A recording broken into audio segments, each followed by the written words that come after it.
వచ్చే అబ్బాయి మమ్మల్ని ఎలా చూసుకోవాలి? కట్టికి రెప్పలాగా ఏంటి చూసుకోవాలి. మాకు కావాల్సినవన్నీ అడగగానే తెచ్చిపెట్టేవాళ్ళే ఉండాలి. మరి చూడటానికి వచ్చే వ్యక్తి ఎలా ఉండాలి? కాస్త అందంగా ఉండాలి, హ్యాండ్సమ్ గాయ కావాలి అనుకుంటారు అనుకోరా? వీళ్ళైతే లోపడరు దేవునికి, వీళ్ళైతే లోపడరు. వీళ్ళకైతే ఎలాంటి వాళ్ళు కావాలంట?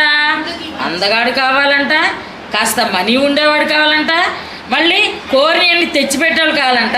మరి ఈ ఆప్షన్లన్నీ కావాలంటే తల్లిదండ్రులు ఇవి తీరుస్తారా? దేవుడు తీరుస్తాడా? మీ యొక్క ప్రతి కోరికను ఎవరు తీరుస్తారు చెప్పండి?